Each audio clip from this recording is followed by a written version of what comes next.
HOA president laughed as my pregnant wife collapsed screaming. Called us worthless poor people. My wife's heart stopped on the concrete. Our premature daughter weighed only 2 pounds. Both in comas. I sat alone in that hospital, broken. That cruel woman had no idea the storm coming for her. She hurt the wrong family. Before you watch full story, comment below from which country are you watching. Don't forget to subscribe for more amazing stories. The summer heat pressed down on Maple Ridge Apartments like a suffocating blanket. Sarah clutched her swollen belly as another contraction rippled through her 8-month pregnant body. Beads of sweat dotted her forehead as she carefully made her way down the stairs, one hand on the railing, the other supporting her unborn daughter. I just need some fresh air, she whispered to herself, her voice trembling. Her husband, Arjun, had left early that morning for what she thought was his government office job. He had kissed her forehead and promised to return by lunch with her favorite mango ice cream. Sarah smiled at the memory, her hand moving in gentle circles over her belly. Your papa loves us so much, little one, she murmured. Sarah finally reached the small garden area near the apartment complex entrance. There was a wooden bench under a large oak tree where she often sat. The shade provided relief from the burning sun. She lowered herself slowly onto the bench, breathing heavily from the effort. That is when she heard the sharp voice that would change everything. Excuse me. Excuse me. Sarah looked up to see a woman marching toward her. The woman wore expensive designer clothes, oversized sunglasses, and carried a designer purse that probably cost more than Sarah's entire wardrobe. Her face was twisted in anger, her lips pressed into a thin line of disgust. This was Linda Morrison, the HOA president. Everyone in the complex knew her. Everyone feared her. You cannot sit there, Linda snapped, pointing a manicured finger at Sarah. Sarah blinked in confusion. I'm sorry. This is a community bench. I just needed to rest for a moment. I'm not feeling well. I don't care if you're dying, Linda hissed, her voice dripping with venom. That bench was just painted yesterday. The sign clearly says, wet paint, do not sit. Can't you read? Sarah's eyes widened as she looked around. There was no sign. The bench was completely dry. She had sat here yesterday too, and the day before that. Ma'am, I don't see any sign. And the bench is completely dry. Are you calling me a liar? Linda's voice rose to a shriek. Get up right now. Sarah tried to stand, but her legs were shaking. The pregnancy had been difficult. Her doctor had warned her about stress. She had already lost one baby 2 years ago, and the fear of it happening again haunted her every moment. Please, ma'am, I just need a minute. I'm 8 months pregnant and I feel dizzy. I don't care if you're 10 months pregnant. Linda screamed. You people come into this neighborhood and think you can break all the rules. First you move into the affordable housing units, and now you think you own the place. Tears filled Sarah's eyes. What do you mean, you people? You know exactly what I mean, Linda said coldly. People like you. Poor people. You don't belong here. This is a respectable community. Sarah's heart began to pound dangerously fast. Her chest felt tight. Please, I need to sit down. Something is wrong. Get up or I'll call security and have you thrown out. Linda grabbed Sarah's arm and yanked her upward with shocking force. Sarah cried out in pain as she stumbled forward. Her foot caught on the edge of the sidewalk. Time seemed to slow down as she fell, her hands reaching out instinctively to protect her belly. She hit the concrete hard. The impact knocked the air from her lungs. Sharp pain exploded through her stomach. She felt something wet and warm spreading beneath her. No, no, no, Sarah sobbed, her hands frantically touching her belly. My baby. Please, someone help me. My baby. Linda stood frozen for a moment, her face pale. Then, instead of helping, she turned to a security guard who had come running at the sound of Sarah's screams. "This woman attacked me," Linda shouted. "She tried to push me. I was just enforcing HOA rules and she became violent. Call the police." "That's not true." Sarah gasped through her tears. "Please, call an ambulance. Something is wrong with my baby." But Linda was already walking away, her phone pressed to her ear, spinning her lies to whoever would listen. The security guard, a kind older man named Robert, immediately knelt beside Sarah. "Don't move, ma'am. I'm calling an ambulance right now." As Robert dialed emergency services, Sarah felt the world starting to spin. The pain was unbearable. She could feel her consciousness slipping away. "Please," she whispered, her voice barely audible. "Please save my baby. Tell my husband, tell Arjun. I love him." Her eyes closed as darkness took her. Arjun sat in the large conference room, only half listening to the budget presentation. As chief minister of the state, he attended dozens of meetings like this every week. But today, his mind kept drifting to Sarah and their unborn daughter. They had decided to name her Anya. It meant inexhaustible, full of life. He smiled at the thought. His phone buzzed in his pocket. He usually kept it on silent during important meetings, but something made him check it. Unknown number. He almost ignored it, but something in his gut told him to answer. He excused himself and stepped outside the conference room. "Hello. Sir, are you the husband of Sarah Sharma?" The voice was urgent, professional. "A hospital." Arjun's blood turned to ice. "Yes. What happened? Is she okay?" "Sir, your wife has been brought to City General Hospital. She had a fall and there are complications with the pregnancy. You need to come immediately." The phone slipped from Arjun's shaking hand. His secretary, who had followed him out, caught his arm. "Sir. What's wrong?" "My wife," Arjun's voice cracked. "She's in the hospital. I need to go. Now." "I'll have the car ready in 30 seconds, his secretary said, already moving. Arjun didn't wait for the official car. He ran to the parking lot and jumped into his personal vehicle, the one he used when he wanted to be anonymous. The one Sarah thought he used to go to a regular office job. His hands gripped the steering wheel so tight his knuckles turned white. He had kept his position as chief minister secret from Sarah for a reason. He had seen what political life did to families. The threats, the pressure, the constant scrutiny. He wanted to protect her from all of that, especially during the pregnancy. They lived in Maple Ridge Apartments under his mother's maiden name. He dressed in simple clothes. He drove a regular car. To everyone in the neighborhood, he was just another middle-level government employee. Only a handful of people knew the truth. Now, as he raced through red lights with his emergency flashers on, all he could think was that his precautions had been worthless. He couldn't protect her from everything. "Please, God," he prayed silently. "Please let them both be okay." 20 minutes later, he burst through the hospital doors. He didn't care about maintaining his cover anymore. He ran to the reception desk. "Sarah Sharma. Where is she?" "I'm her husband." The receptionist looked up, startled by his intensity. "Sir, she's in emergency surgery.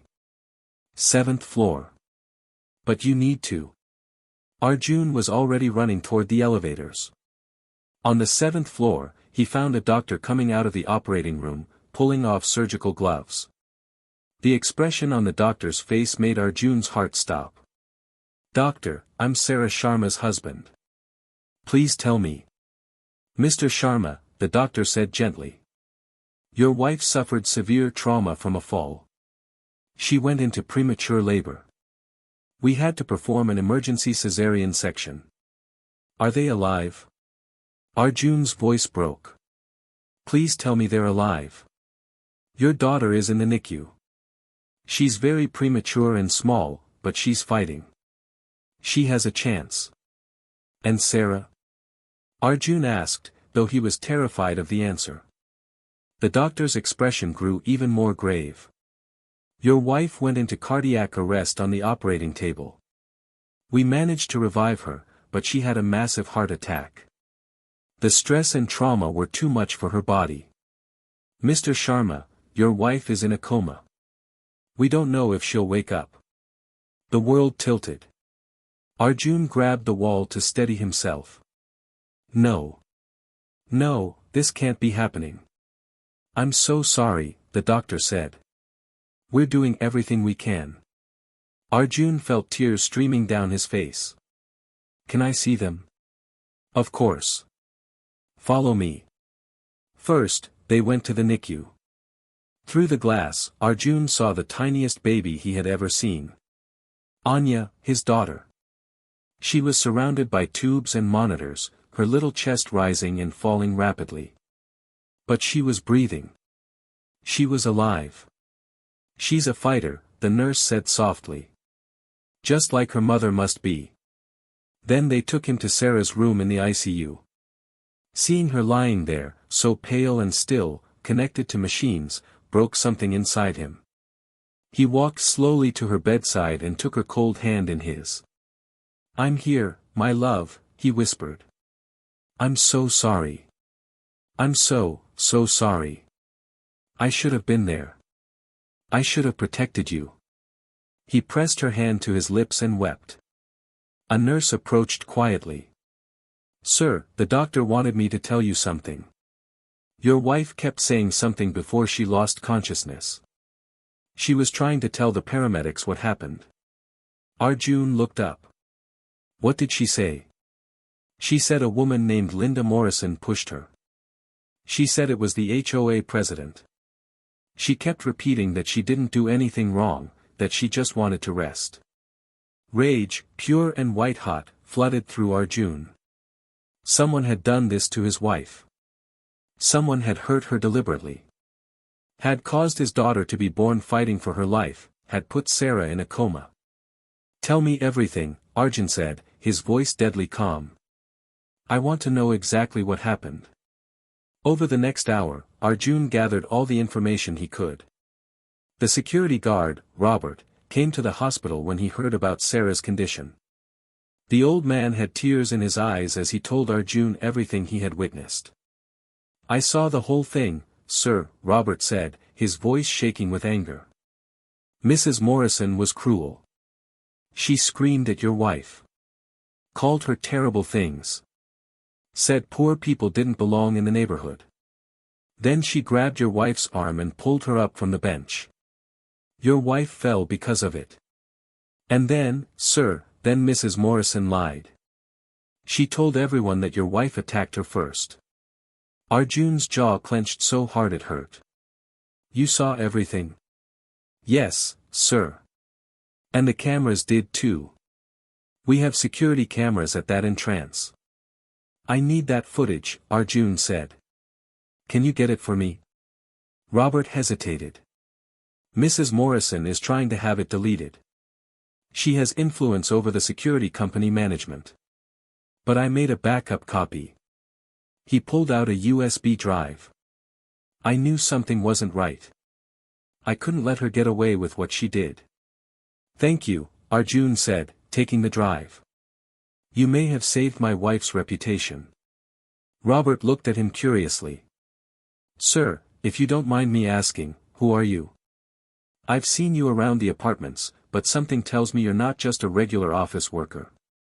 Arjun was quiet for a moment. Then he made a decision. The time for secrets was over. My name is Arjun Sharma. I'm the chief minister of this state. Robert's eyes widened in shock. He started to speak, but Arjun held up his hand. I kept it secret to protect my family. I wanted Sarah to have a normal life, away from politics and power games. I wanted our daughter to grow up without that pressure. But my attempt to protect them failed. Now, someone hurt my family because they thought we were powerless. They thought we were nobody. What are you going to do? Robert asked quietly. Arjun looked through the ICU window at his wife's still form. I'm going to make sure justice is served. Not because I'm chief minister. But because what happened to Sarah could happen to anyone. People like Linda Morrison need to learn that cruelty has consequences, regardless of who their victims are. That evening, Arjun sat with his daughter in the NICU. He had put on a surgical gown and gloves so he could hold her tiny hand through the incubator port. Your mama is so strong, Anya, he whispered. She's fighting to come back to us. And you're fighting too. Both of my girls are warriors. His phone rang. It was his chief secretary. Sir, I heard what happened. The whole cabinet is in shock. What do you need from us? I need you to arrange a meeting with the police commissioner. And get me everything you can find about Linda Morrison. I want to know who she is, what connections she has, everything. Consider it done, sir. Within 2 hours, Arjun had a complete file on Linda Morrison. She was the wife of a wealthy businessman. She had been HOA president for 5 years and had a history of complaints against her for harassment and discrimination. But every complaint had been mysteriously dropped or ignored. Arjun discovered that Linda's husband donated heavily to several politicians and judges. That was why she thought she was untouchable. That was why she acted with such impunity. She had no idea who she had hurt. Linda Morrison sat in her luxurious living room, sipping wine and laughing with her friends. She had just finished telling them about the dramatic pregnant woman who had caused a scene that morning. She was so theatrical, Linda said dismissively. These people always overreact. She probably faked the whole thing to try to sue the HOA. Her friends laughed along, nodding in agreement. Linda's phone rang. It was her lawyer. Linda, we have a problem, he said urgently. What kind of problem? The woman you had that incident with this morning? Her husband has filed a police complaint against you. For assault and causing grievous harm. The police want you to come in for questioning. Linda laughed. That's ridiculous. My husband will make a phone call and this will all go away. You know how these things work. Linda, I don't think you understand. This isn't going to go away. The woman is in a coma. Her premature baby is in critical condition. This is serious. Linda's smile faded slightly, but she waved her hand dismissively. We'll handle it. We always do. But over the next 24 hours, Linda began to realize that something was different this time. Her husband's calls to his political connections went unanswered. Lawyers who usually returned his calls immediately were suddenly unavailable. The police were being unusually persistent. The media had somehow gotten hold of the story, and it was spreading like wildfire. HOA president attacks pregnant woman, read the headlines. Innocent mother in coma after cruel assault. The security footage that Robert had saved was released to the media. It showed everything clearly. Linda screaming at Sarah, Linda grabbing her arm, Sarah falling, Linda walking away while Sarah begged for help. The public was outraged. The video went viral. People who watched it felt their blood boil at the cruelty they witnessed. Comments poured in by the thousands. This monster should be in jail. How can someone be so heartless to a pregnant woman? This breaks my heart. That poor mother. I have tears in my eyes watching this. Where is the justice? Linda's world began to crumble. Protesters gathered outside her home. The HOA board held an emergency meeting and removed her as president. Her husband's business partners started distancing themselves from him. Their friends stopped calling. But Linda still didn't understand the full extent of her mistake. Then came the knock on her door. When she opened it, she found several police officers standing there with an arrest warrant. Linda Morrison, you're under arrest for assault causing grievous harm, attempted murder, and filing a false police report. This is insane. Linda shrieked. Do you know who my husband is? Do you know how much money we have? You can't do this to me. Ma'am, please come with us quietly, the officer said firmly. As they put handcuffs on her wrists, Linda's face turned red with rage and humiliation. Cameras flashed as media crews captured her arrest. Her perfectly styled hair looked disheveled. Her designer clothes seemed ridiculous now. She looked exactly like what she was, a bully who had finally been caught. At the police station, Linda was placed in a holding cell. She kept demanding to see her lawyer, demanding to make phone calls, demanding to be released. Finally, her lawyer arrived, but his face was grave. Linda, you need to understand something. The woman you hurt? Her husband is Arjun Sharma. So what? Linda snapped. I don't care who. He's the chief minister, the lawyer said quietly. The color drained from Linda's face. What? Arjun Sharma is the chief minister of this state. You assaulted his wife. You nearly killed her and their child. And you did it because you thought they were nobody. You did it because you thought you could get away with it. Linda felt her legs give out. She sank onto the bench in the holding cell, her mind reeling. But he lives in Maple Ridge. In the affordable housing section. He drives an old car. How could he be? He kept his identity secret to protect his family, the lawyer said. And you know what the worst part is? He's not using his position to come after you. He's letting the law take its course. The evidence is overwhelming. The public outrage is massive. Every news channel in the country is covering this story. You're finished, Linda. You have to do something. Linda grabbed the bars of her cell. Get me out of here. Make this go away. The lawyer shook his head. There's nothing I can do. Your husband's political connections can't help you now. No one wants to be associated with this. You're on your own. As the lawyer walked away, Linda finally broke down. She had spent years believing she was better than everyone else. She had used her position and her husband's money to bully and harass people she deemed beneath her. She had acted without compassion or humanity. Now, she was the one who was powerless. She was the one everyone hated. She was the one facing justice. 3 days after the arrest, Arjun sat beside Sarah's bed as he did every moment he wasn't with Anya. He held her hand and talked to her, hoping somehow she could hear him. The doctors say Anya is getting stronger, he told her softly. She opened her eyes yesterday. They were your eyes, Sarah. Beautiful and full of light. She's going to make it. Our daughter is a fighter, just like her mother. He paused, wiping tears from his eyes. But she needs you. I need you. Please come back to us, my love. Please don't leave us alone. As he spoke, he felt the slightest movement. Sarah's finger twitched in his hand. Arjun's head snapped up. Sarah. Sarah, can you hear me? Her eyelids fluttered. Then, slowly, they opened. Her eyes were unfocused at first, confused. Then they found his face. Arjun.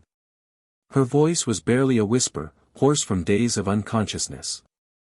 I'm here, he sobbed, pressing her hand to his cheek. I'm right here. You're safe now. The baby, Sarah's eyes filled with panic. Where is our baby? Is she? She's alive, Arjun said quickly. Anya is alive and she's getting stronger every day. She's in the NICU, but she's going to be okay. Tears of relief streamed down Sarah's face. Anya, our Anya. Yes, my love. Our inexhaustible little girl. The doctors rushed in, alerted by the monitoring equipment. They checked Sarah's vitals, shined lights in her eyes, asked her questions. It was a miracle, they said. They hadn't been sure she would wake up. After they left and Sarah was resting more comfortably, she looked at Arjun with questions in her eyes. What happened? She asked. After I fell. I remember that woman, Linda. She was so cruel. She hurt me on purpose, Arjun. She said terrible things. Arjun's expression darkened. I know. I've seen the video. Sarah, there's something I need to tell you. Something I should have told you a long time ago. He told her everything. About his real position as chief minister. About why he had kept it secret, about how he had wanted to protect her from the pressures of political life. Sarah listened quietly, her eyes never leaving his face. When he finished, she was silent for a long moment. You're the chief minister, she finally said. Yes. And you kept it secret because you wanted to protect me. Yes. I'm so sorry, Sarah. I know I should have told you. I didn't want our life to be consumed by politics. I wanted you to be able to walk down the street without bodyguards. I wanted our daughter to have a normal childhood. Sarah reached up and touched his face gently. I understand why you did it. But Arjun, marriages are built on trust. We should have made these decisions together. I know. I'm sorry. But, Sarah continued, I also know your heart. You did what you thought was right. And maybe if I had known, would have been more careful. But maybe that woman would have been cruel to whoever crossed her path, no matter who they were.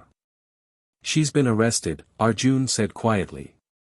She's facing serious charges. The whole country knows what she did. People are furious. Sarah's eyes filled with tears again. I just wanted to sit down. I just needed to rest. I didn't do anything wrong. I know, my love. You did nothing wrong. This was not your fault. Over the next few days, Sarah recovered steadily. She was finally strong enough to be wheeled down to the NICU to see Anya. When she held her tiny daughter for the first time, both parents wept with joy and relief. She's perfect, Sarah whispered, gently touching Anya's tiny fingers. She's absolutely perfect. Just like her mother, Arjun said, his arm around Sarah's shoulders. Linda Morrison's trial became one of the most watched cases in the country. The video evidence was damning. Multiple witnesses, including Robert the security guard, testified to Linda's history of harassment and cruelty toward residents she deemed inferior.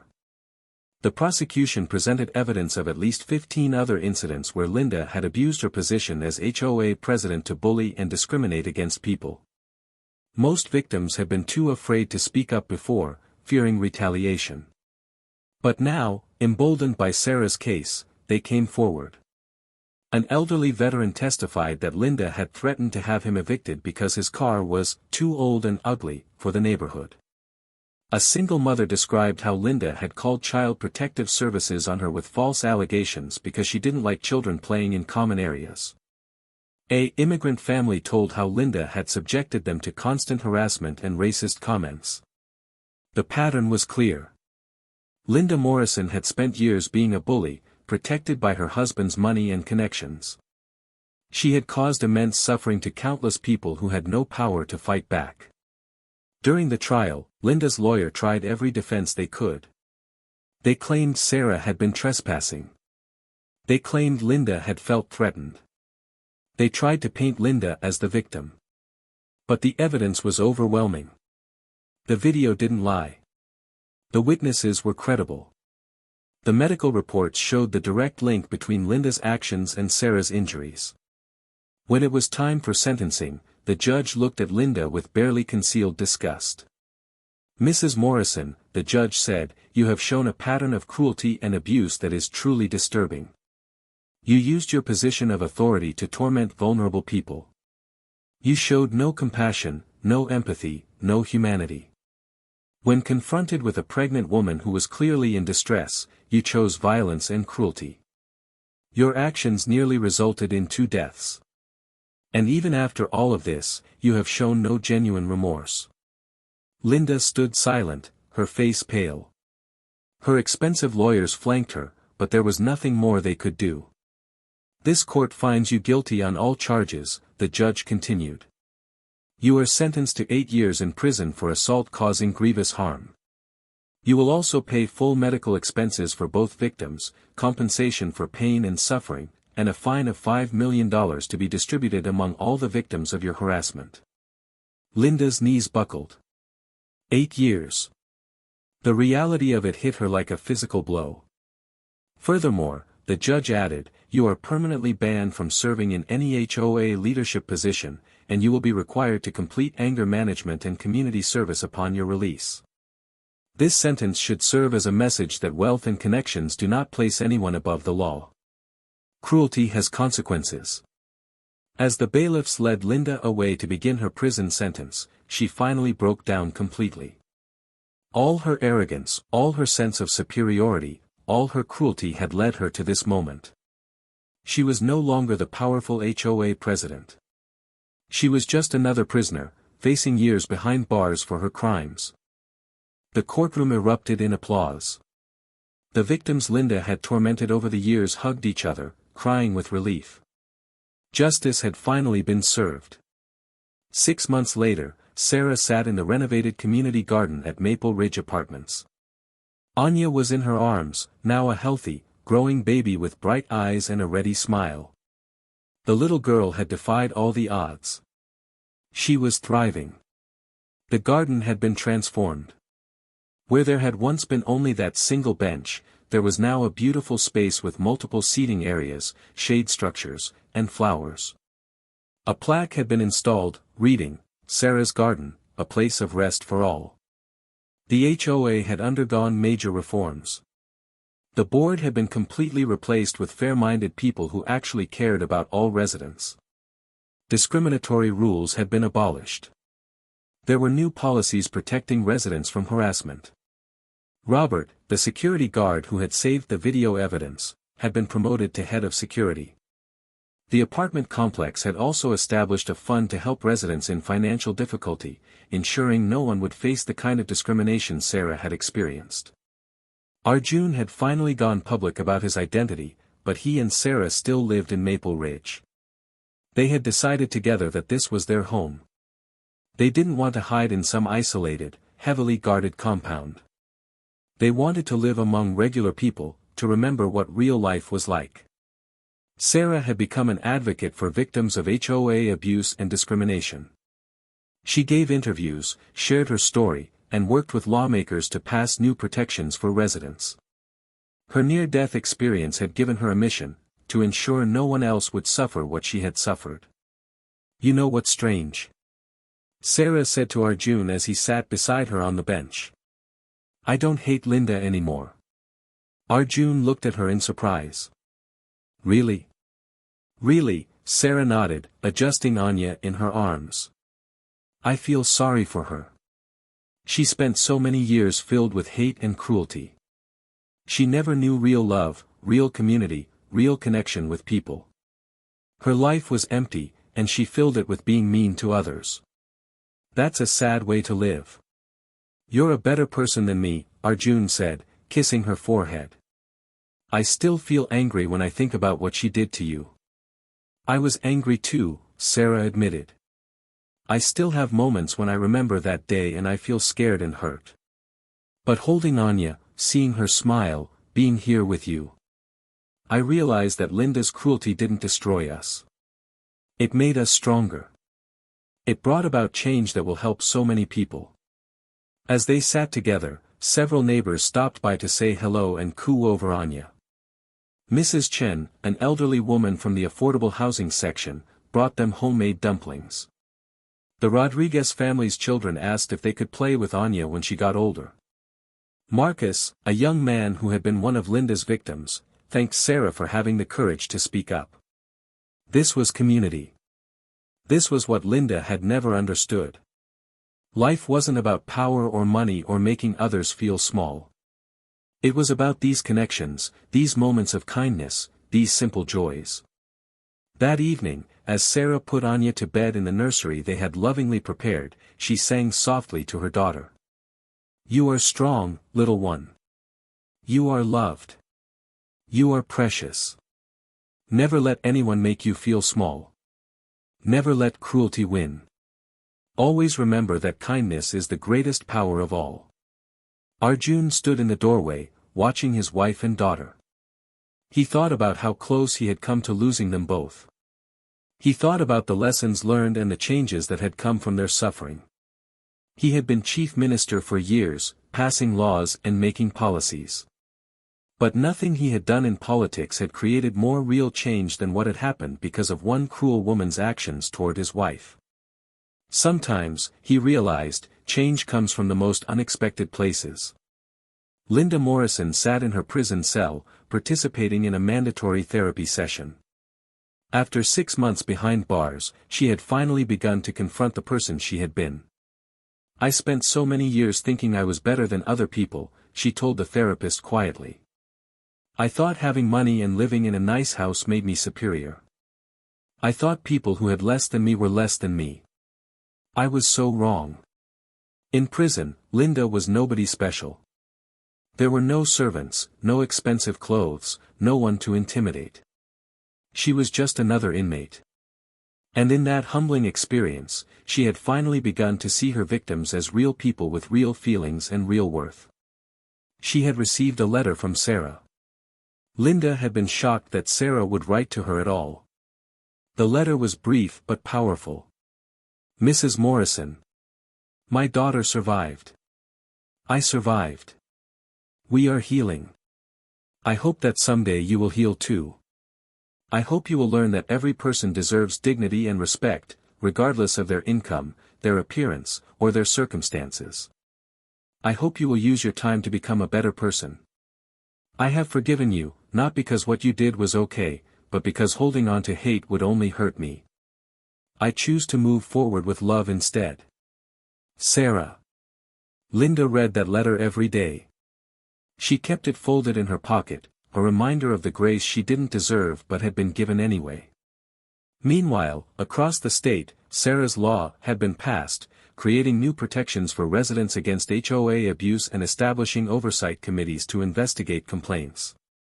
It was already making a difference. News channels still occasionally ran updates on the case. It had become a landmark story about standing up to bullies, about how no one is above the law, about how cruelty always has consequences. But for Sarah, Arjun, and little Anya, life had moved beyond that terrible day. They focused on the good things: Anya's first laugh, her first tooth, her bright curious eyes taking in the world. 1 year after the incident, on Anya's first birthday, they held a small celebration in Sarah's garden. The community came together, bringing food and gifts and love. Children played on the grass. Neighbors laughed and talked. It was beautiful.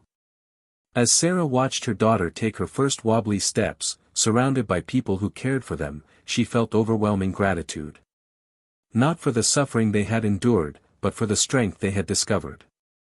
Not for the cruelty they had faced, but for the love that had sustained them.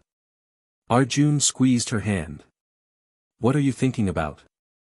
"I'm thinking," Sarah said softly, "that sometimes the worst moments in our lives lead us to our greatest blessings. I'm thinking that Anya will grow up in a better world because of what happened. I'm thinking that we're exactly where we're supposed to be." "I love you," Arjun said simply. "I love you too. Both of you, forever."